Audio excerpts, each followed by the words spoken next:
So welcome everybody here in Munich as well as our online guests. I hope you are enjoying the big Techday 2026 so far. And at first I have a little organizational hint. As in all the other talks before, there will be a question round after the talk. So in the room here we have a microphone to ask questions, and our online guests are invited to ask their questions in the Zoom chat. The next talk is about how LLMs can be served more efficiently, to such an extent that they can even run on consumer hardware. This will not only save valuable resources like hardware and energy, but also has a big social impact, as it will make AI accessible to way more people. This talk will be given by our next speaker, Sherif Cherfa, online also known as 0xSero. He's an open source AI engineer and also very active as an educator, hosting a podcast and having a YouTube channel and writing various blog posts. Sherif also cooperated with TNG and created a very powerful REAP compression of GLM 5.1. So we are looking forward to this educative talk, and with this, I give the stage to Sherif.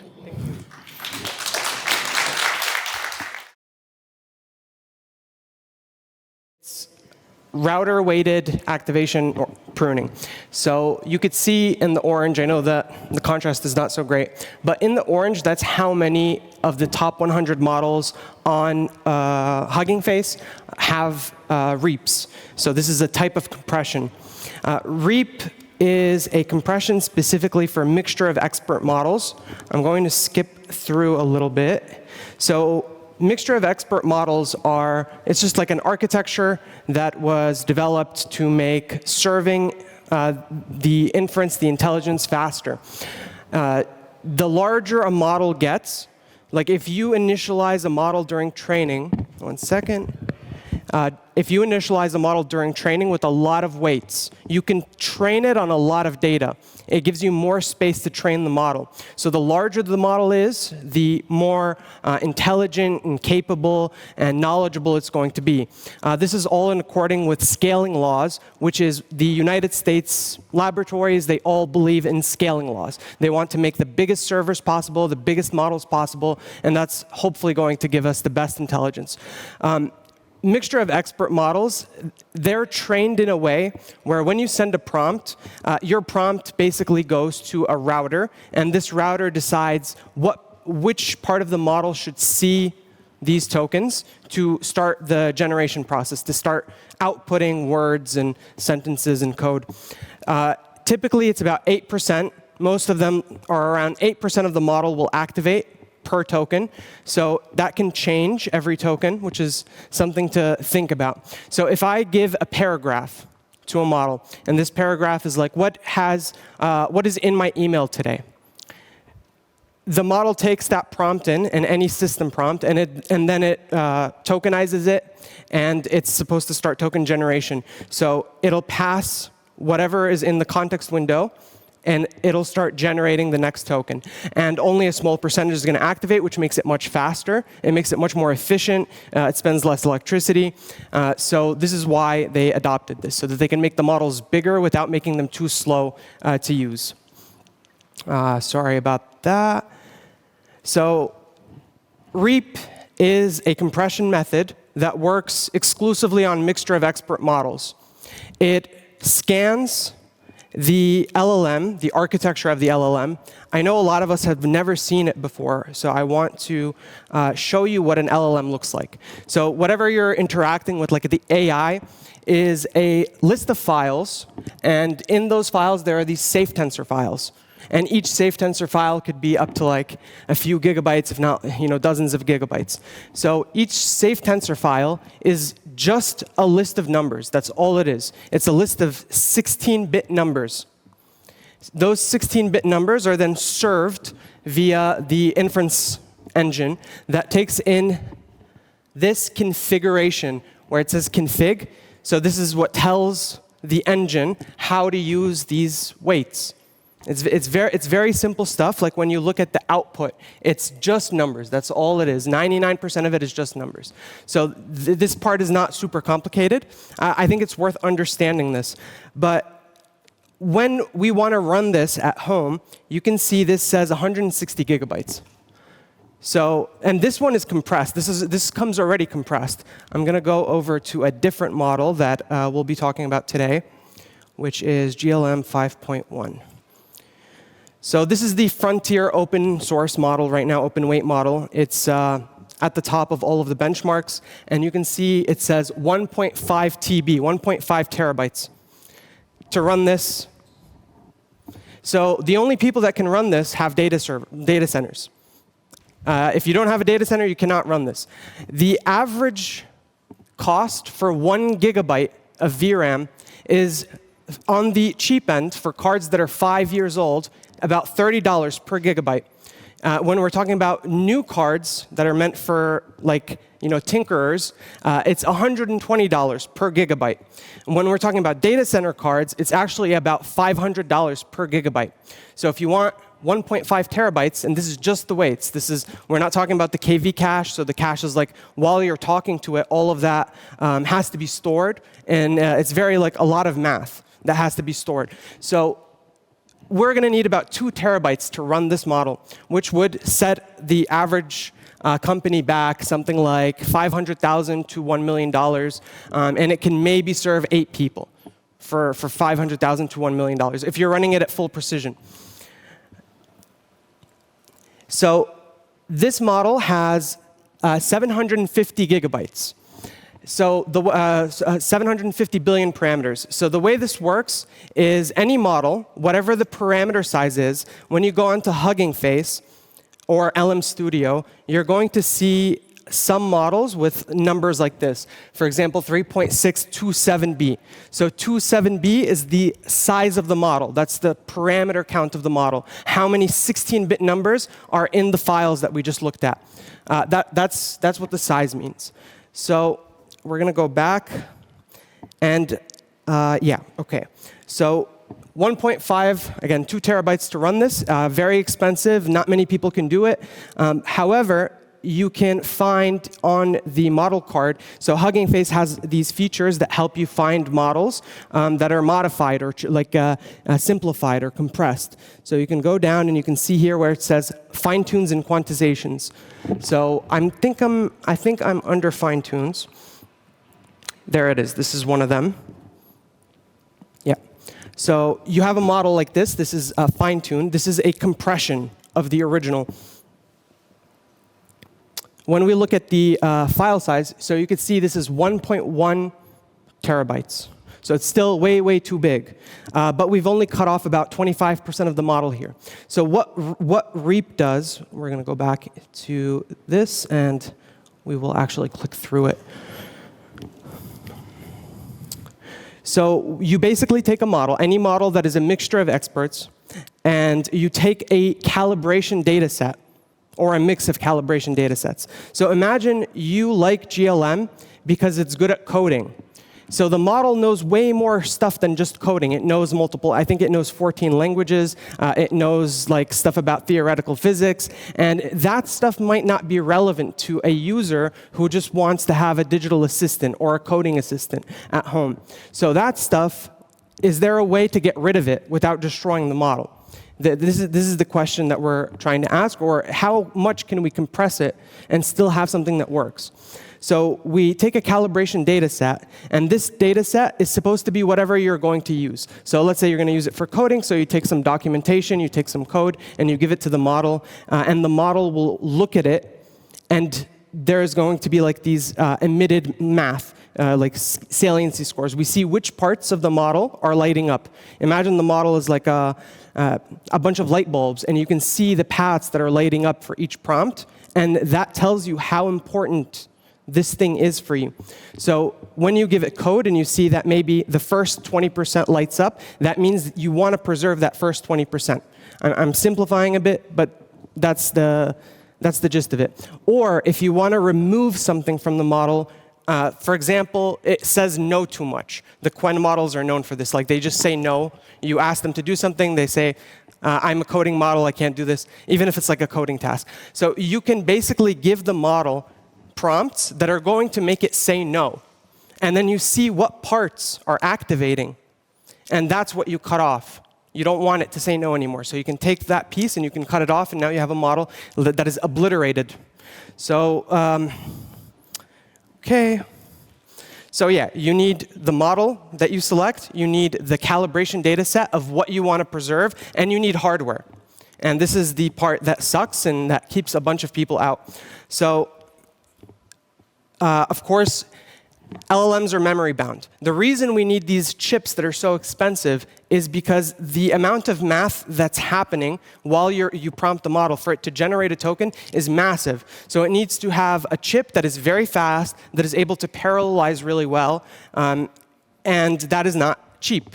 You cannot put it on just like random DDR4 memory, for example, on a laptop. You can't put it on it's going to be too slow.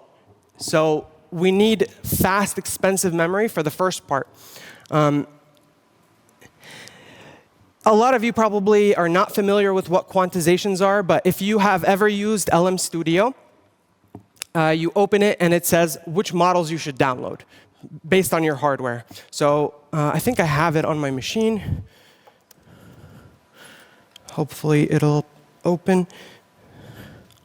This is the most popular application for self-hosting. It makes the process super simple. So you do select the model.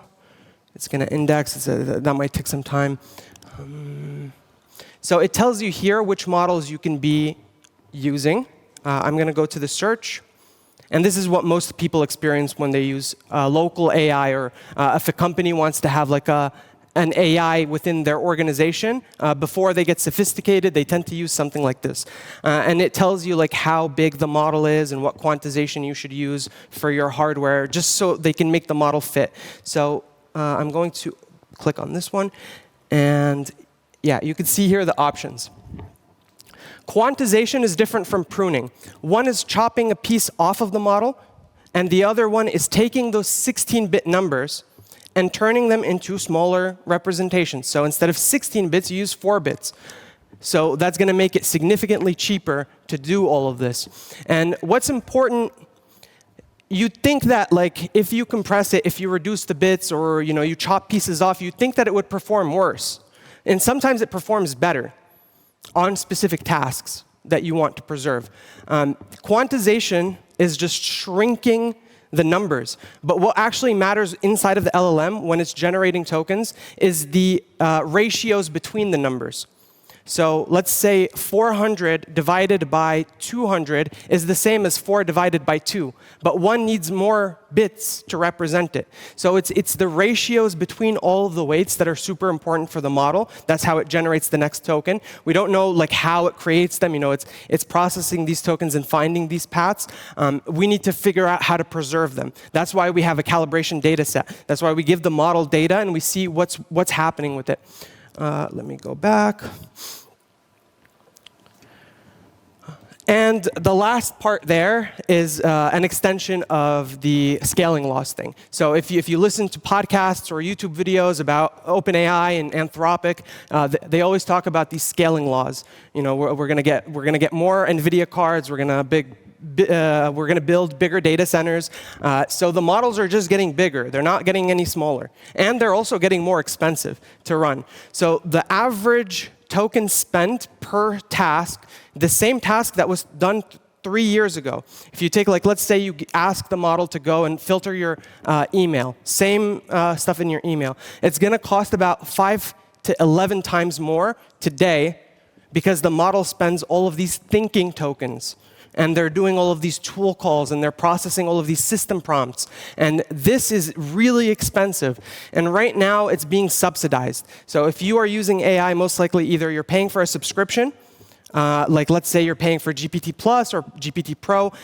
Each one of you is losing OpenAI and Anthropic tons of money, maybe 20 times more than what you are paying them. So this cannot last forever. This is similar to the Uber situation. When Uber first started in the United States, getting a ride would cost $15 an hour. Now, getting a ride costs about $60 to $80 an hour, depending. In some cities, it's $150, because that's the actual cost of all of the people and the items involved in the transaction. With the AI right now, they're serving us so that we can start using it, and they can create a market. They can figure out what are the things that work, what are people willing to pay for. That's why they've latched onto the coding market so much, and now they're going into the agent markets. OK. So this chart here, again, I'm sorry, it's a little small. Maybe I can zoom in. No. So this chart here shows the original model size is 60 gigabytes.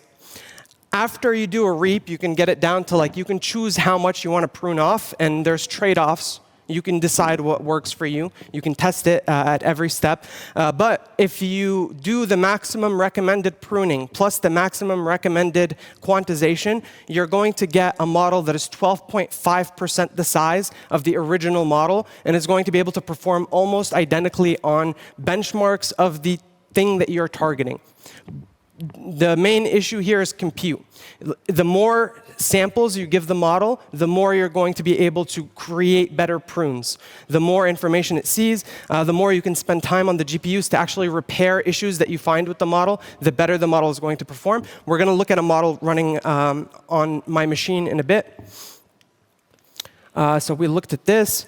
So what's happening in the process of a reap? Also, the QR code here, if you want to do this, I made a wiki.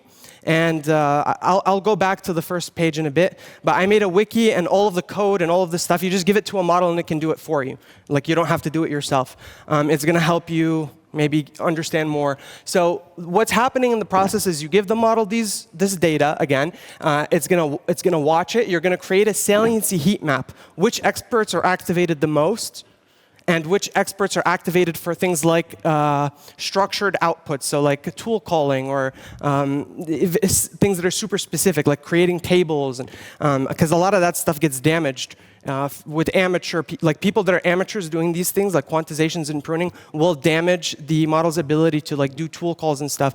But that's, again, a compute and a skill problem.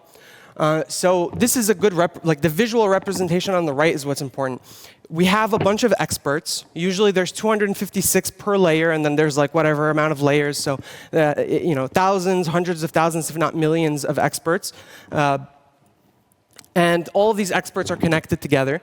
Like, they all do their own thing, and sometimes they do multiple things. And this is what's important. When an expert does multiple things, then you can keep them, and they're going to be able to perform better. So the models, they have, like, redundancy built in. It's not like super logical where everything is spread out. There's a lot of areas that are just dead in the model, but it's like you need the architecture to be a certain way.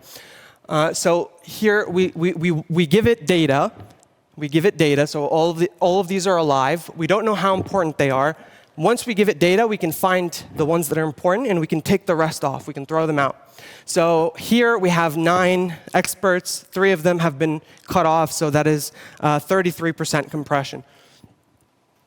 Then you can also give it more data, and you can see, of the remaining experts, which ones are the most influential and important. So you can keep those large, and you can shrink the rest. So now we have, like, a 50% compression. So we went from a model that's maybe 60 gigabytes to a model that's 30 gigabytes. And this is, like, very, very basic. So you're not going to damage it. You're most likely not going to damage it. You can still reduce it down to 7.5 gigabytes. So you can keep going. This is the slides. I'm going to go back to I'm going to give you guys a stroke here.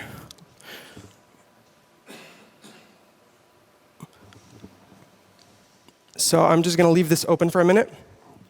No. OK, there you go.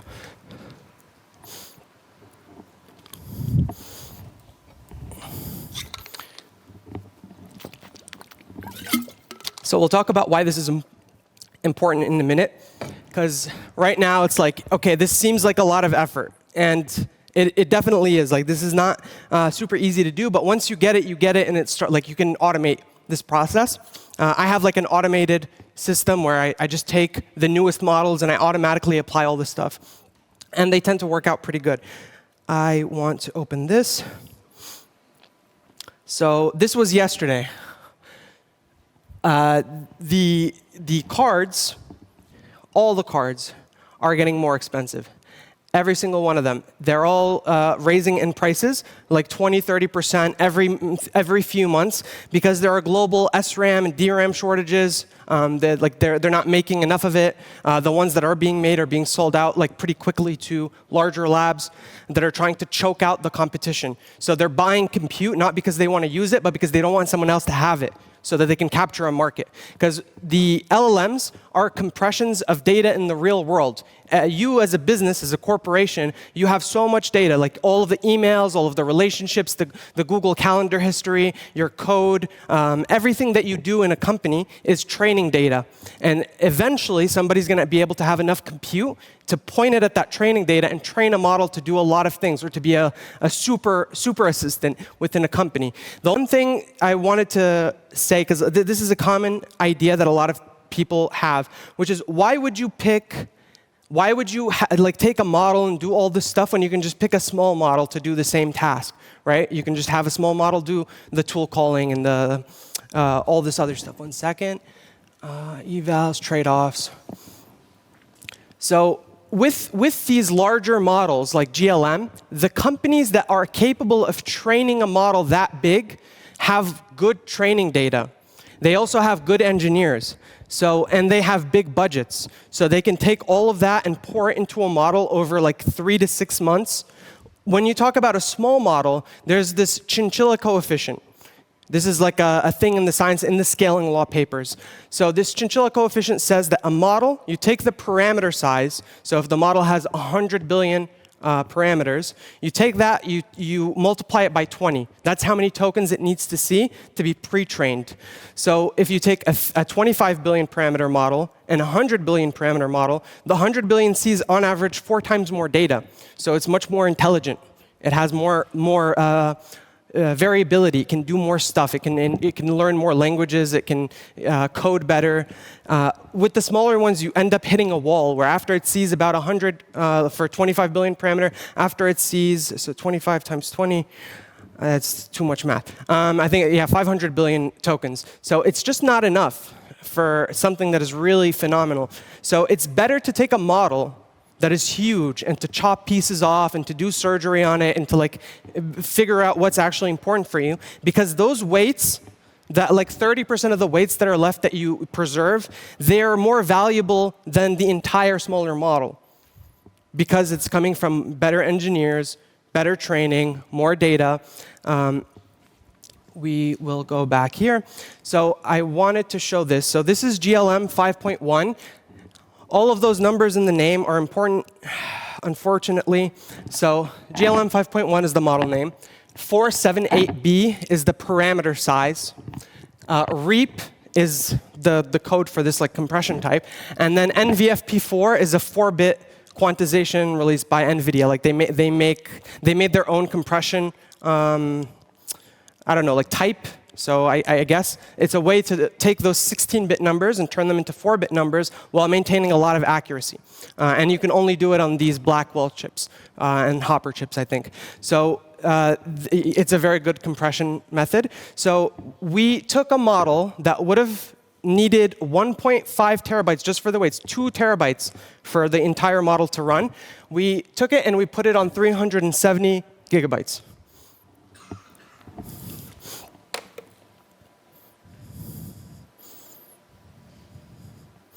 So this is the model here. We're going to tell it to let me see what I'm going to tell it to do. Reap visuals. Make me a website for Reap. Explain how it works. How many of you use the Codex app? 1, 2, 3, okay, half of you. I think more of you should use this. It's a very good app. You can connect your email, your calendar. It can do so many things for you. But this is the Codex app, so you would have to pay $20 to $200 a month to access this. You would also, all of your tokens go directly to OpenAI. But because the models have gotten to a point where you can just point them at anything on your machine and tell them to just do whatever you want with it. So they can take like a program that was compiled, they can decompile it, they can go figure out how to get the types, rename all the variables, and recreate the original repo, or at least as close to it as possible. And then you can change it how you want, and then recompile it back into an app. So I did this with this application, so I can get my own model and model providers into Codex. And this is not difficult. Like, I don't know how to do any of this. I just say, do the thing, please. You know, and they're great at it. So we're going to say, what is on my calendar today? And you can see here it's Home Lab GLM 5.1. You can't. Yeah, you can see it. It's right there. So the model that is selected is the pruned and quantized version of GLM 5.1 that I did on TNG's hardware. Very grateful for that. Hopefully it doesn't embarrass me now. We'll see how this goes. But it's going to take some time. Running stuff at home is slower, obviously, than running it in the labs. So it's going to take a few minutes to start. And this is another example. So this is the same. No, this is not the right one. Sorry. This would work here. So yeah. So this is the compressed version that we have running on our machine, controlling Figma on the right. So the lighting isn't great, but it's able to actually make changes on Figma. So it can connect to it. It can I can give it a link to a website. OK, I can give it a link to a website, and I can say copy this website into Figma for me, and now I have all of the designs, and it can make all of the little components, and then I can point it and say build this Figma into a new app. So you can copy anything essentially. Let's see. I don't want to make you say, oh, there you go. So here's a good place to start here. So after about a few minutes of it running, I think 1 minute and 47 seconds of it running, it made a copy of a website. It created a Figma design for this website that I just gave it the link. That's all I did. And I give it the Figma MCP. And this is a copy of a real website. Now the website has changed a little bit, but if you look at the way that it organized the styles on the right, this is a professional designer's work. It would cost a lot of money to get this design out, because it's not about what it looks like. It's about how all of these things fit together, and how they're the numbers and the color palettes and all that. And it's able to recreate the same thing. So we're going to look at the Anthropic had this Claude. 10 minutes, OK. So Anthropic had this Claude demo showing their Claude desktop app and how it reorganizes a messy folder. So this is another REAP, so a pruned and quantized version of a model that I think it was 75% compressed, and it's going to go and organize my desktop folder on the left. It's going to take a minute. I don't want you guys to sit through all of this. So there, I think this is where it starts. So it starts off messy. It finds patterns. It creates what are they? Directories. It moves the files into the directories, and it's starting to clear it up. You can see it's going to organize everything into 5 directories. Now, why am I showing you this? Because again, I use AI way too much. I think I use maybe 20 billion tokens a month, and I am very excessive, but I think most people are using at least 100 to 250 million tokens a month. I think most people are, whether they know it or not. Every time you do a Google search, you're using AI, because the AI is doing all this reading and summarization. OK, we can see that it organized it. And here you go. This is the home lab, and what's on the calendar today. And yeah, it tells me I need to be here and all this stuff, right? So it's a digital assistant. I can tell it send an email for me and do all this stuff. If I gave this to a small model like Quen, it wouldn't be able to handle it. It would overthink. It would go in loops, and it would waste a lot of your time and money and not do much. So the size of the model is important. This is a 3D game that this same compression made. So again, it's not super bright, but it's running around. There are walls. Unfortunately, the lighting is a little too bad. But yeah, it can shoot, it can build games in maybe 1 to 2 prompts. Yeah. So there's that. Let's see what else we have. Yeah, this is still running. So this is running on my, again, on my machine here. I can open the side, and it's 26,000 tokens so far. So 26,000 tokens, like if you could, like you could probably run 20 of these, you're going to get like 1 million tokens. And this is going to go for more. This is going to go around 100,000 tokens to build whatever I ask it to build. So if you are a company, more so than if you're a person, and you have a bunch of people using AI, they're going to switch your contract from a subscription model to a token-priced model. People are using more tokens. The models are burning more tokens per task, same task. The tokenizer, Anthropic changed something in the model that increased prices by 30%. Like, there's nothing you can do about it. You didn't use the model more. It's the same usage. It's just 30% more expensive. It's not even making more tokens. So all of this costs money, and this money is going to start becoming clear that they're not recouping the prices. There's not, like they can't sell this. So they have all the people that are using it within an organization. They get dependent on it. They build their systems on it. They have their automations and like whatever it is. You're building on something you can't control. Something that is controlling your data, that is taking all of your data and using it to train and then replace you. And you're sending your data either to China or the US, because those are the two options right now. And both of them are spying on you. Like, there's no way around it. So I think it's going to become more obvious that the price, if you take $100,000 and you go and buy 8 GPUs, good GPUs, and you can serve maybe 32 people, high quality models in your organizations at good prices, or you can pay $300,000 to Anthropic a year in token prices. It's not going to start like that, but that's where it's going to end up, because all of this is like irrationally expensive. I think yes, 5 minutes, okay. Unfortunately, I don't know Codex bar. There you go. It's going to open in a second. Codex bar and overview. Codex. Subscription usage. I think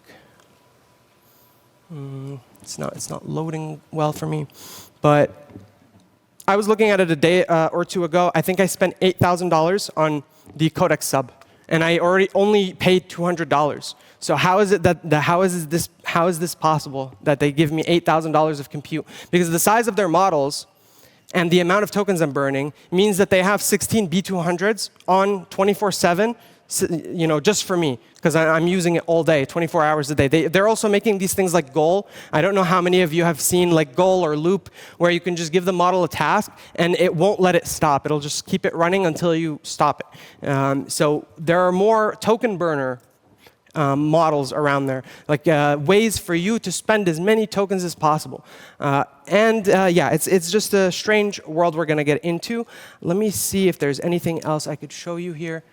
I do want to just shout out real quick. So the people on the top there, Mike Lasby, Ivan, Nish, Sean, Yanni, and Vithu. So all of these people are responsible for the actual algorithms and the studies, and happy.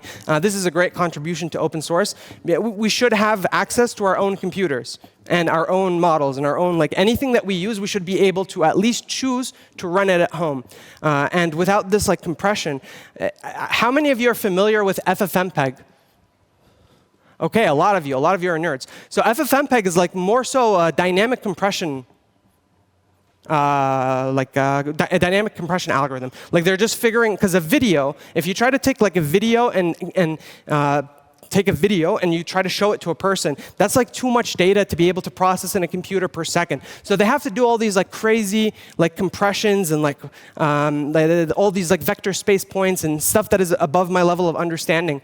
And that's how we watch videos today, and how we like look at images on the internet. All of this is enabled by compression, because a lot of this stuff is like way too expensive for us. I think that covers my time. Maybe we should let them ask questions.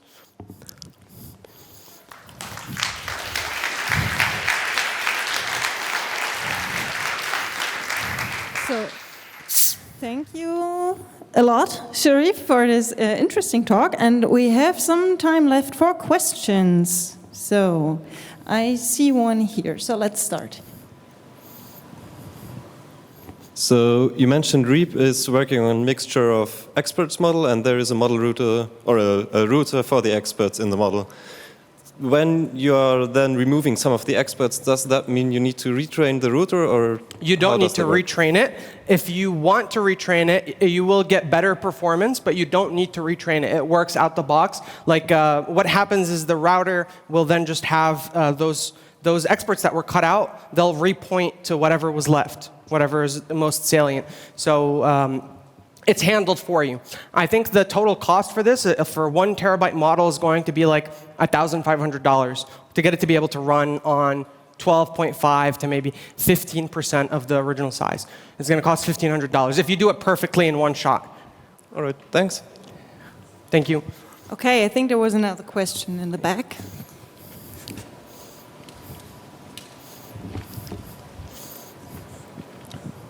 Hello. You mentioned that the trade-offs between lobotomizing a huge model and training a very small model. So is it only like you can the size of the model is always fixed, or are there approaches of like you start and during the training process you add maybe more neurons or something like that, or is it? Yeah, this is a great question. So there's like this weird branch of studies on like a branch of experimentations that are happening on Hugging Face. I'm going to try to show you because it's like it's just ridiculous how they're called. But you see like this, all these numbers. All of these numbers are different like experimentations of different algorithms people are trying on a model to get it either to fit or to like be able to see. Someone took Minimax M2.5 and Minimax M2.7. These are very popular open weight models. And he just slapped one on top of the other. So he doubled the size of the model, just adding the weights of the first one with the second one. And it performed like 10% better on everything. So there's a lot of weird stuff you can do that's super interesting, but it's so expensive because you need these GPUs, and smaller models are not so easy to experiment with since they're like already so optimized. If you take something out of a very small model, you're going to lose a lot. So just to say, I want to add one more thing here. During the REAP process, while you're actually quantizing and pruning and all of that, you should run evaluations. So you should take benchmarks, and you should make sure that your benchmarks don't go in the calibration data. Because a lot of the AIs are going to try to put the benchmarks in the calibration data because it's going to get better scores. And they like score maxing. So the point is you need some benchmarks. So these are the ones that I use. SWE bench verified, human eval, terminal bench. There's a few more, CyberGym. Like whatever you want to preserve, you take those benchmarks. And after you prune, you should benchmark the model, and you should see how much you lose. And if, for example, you see that it starts repeating itself, or it starts failing to do math, or the tool call errors increase, you can basically do surgery on the model. You take like some neurons that you already chopped off, you can put them back on. You take some others out. You can take like a different precision piece, so like a higher precision piece of the original model, and you can put it onto this compressed version, and it's going to behave better. So there's a lot of cool stuff you can do, and you should do it if you're going to try to do this for your company. Hopefully that answers your question. Sorry, I was long-winded. Okay, then we have a next question. There is one more person here that wants to ask. Yeah. Thank you also for the talk. So to use REAP, we would need to have a base model, and then like we do the process you just described. Let's say we are like low on hardware or like kind of cheap. Could we also use a quantized version of a base model and then run REAP? Yes, you can either quantize and then run, or then like run and like, so you can either prune and then quantize, or quantize and then prune. So if you have a quantized version of a model that you trust, you can, like, because it's going to be smaller, it's going to be maybe 75% smaller already. So you're going to be able to prune it on cheaper hardware. So you can rent like maybe 2 H100s instead of 8. Which is, yeah, it's a significant like saving for you. So you can do it either way to answer that. This person here. I'm close already. Hi, thanks for the talk. So I was thinking about the calibration data set, because by that you're basically specializing the model also a bit. How specific do things get? Do we need to do REAPs for all different kinds of purposes? And then do we also need to host multiple versions of the model? Great question. So the read process, so it creates an observation file. Imagine just like a text file with numbers in it. And that can be reused over and over again. So for example, if you already showed it 24,000 samples of like math and coding, and you put it on Hugging Face, which a lot of people do this, and you put it on Hugging Face, somebody can just fetch that. So now it's already, like, they already know which parts of the model. So you can basically do a discovery on the entire model across multiple people over like a year, and you can all share this data, and then you can just like chop pieces off. And what I think is very interesting, and where we can bring it even, I think right now the limit is 12.5%. So you can run a model with 12.5% of the VRAM. That's the limit. But I think we could get down to 5%. I think it's possible. And the reason I think it's possible is you can basically look at what the model is doing. Usually 20% of it is responsible for like 95% of your prompts. It's just you don't know which 20%. So you can train like a second model that predicts which experts are going to activate, and you can move them into VRAM, send other ones into RAM, put some on SSD based on like how important they are. And so you don't even have to lose any intelligence. You can like full precision, maybe 8%, around 8. It depends on like how many of the experts are active. But I think that's where it's super interesting. But this stuff takes so much compute. So that's the big problem. Hopefully that answers your question. Okay, do we have more questions here in the room? Okay, this does not seem to be the case. Awesome. So with that, we say a big, big thank you for this talk, Sherif. Thank you.